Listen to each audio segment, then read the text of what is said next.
What is up, everyone? Welcome to your 23rd tutorial, and this tutorial is going to be amazing because I'm finally going to tell you guys how to animate using CSS. And I'm not talking about like a simple rollover where it changes a color, but sweet animations. So the first thing I want to tell you guys is this. See how we have this box right here, and if we look at the HTML, we can see that we basically have a div with an ID of box, and that's what we get. And when we roll over it, nothing happens. Well, it's time to change all that. In order to make it change whenever you roll over it, you do something like this. You need to add a pseudo class called hover. Now just go ahead and write your box just like this, and right after it, go ahead and put the what's it called? Not a semicolon, a colon, and write hover. Now if you ever worked with links, this is typically what you do whenever you want to make a link change color. You do something like this.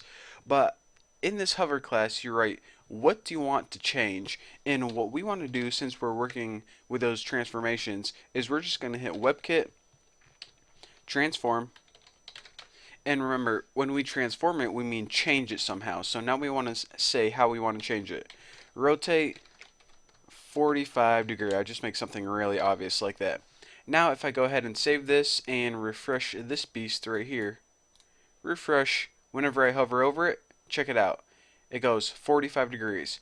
Now, this is kind of weird and you probably never do this. I just wanted to make something obvious for this tutorial. Typically what you would do is change the color or something, like on a rollover, but I just want to show you guys that that is how you do rollovers using transformations. Now, with that being said, you're saying, okay, that's nice and all, but it looks kind of weird just snapping like that. Wouldn't it be nice if it could actually have an animation and it look like it's turning instead of just going from one point to another? Well, yes it would, and lucky for you guys, I'm about to show you how to do that.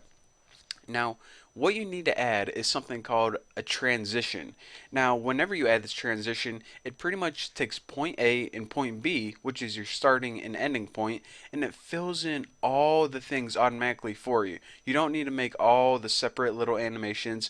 You don't need to worry about what's in between. You just need to give it 2 points, a beginning and an ending point, and tell it how long you want that animation to take.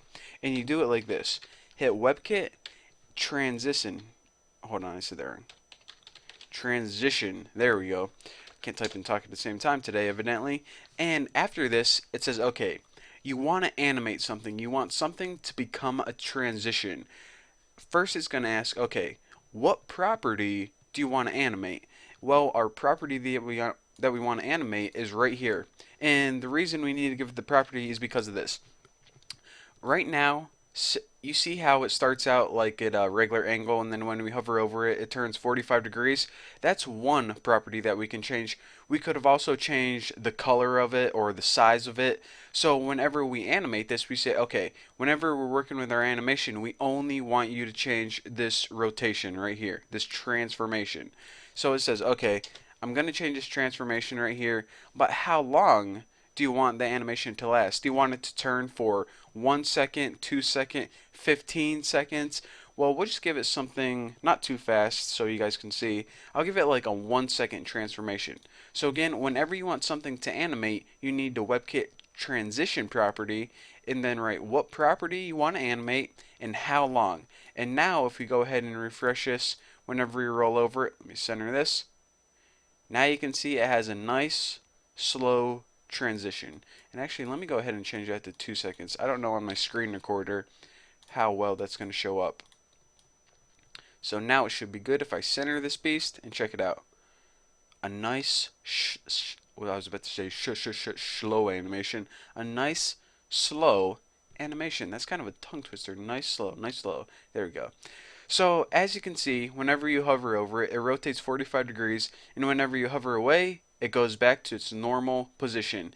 And I actually was going to show you guys an awesome way that you can make awesome buttons using multiple transitions, but I think I'm going to save that for the next tutorial because it's going to be awesome. I'm going to be taking this same thing right here and applying a ton of different properties to it and show you guys whenever that happens all the different awesome effects you can achieve. So there you go, there you have it. That's how to achieve animation without the use of JavaScript or anything complicated. So thank you guys for watching. Don't forget to subscribe, and I'll see you guys in the next tutorial.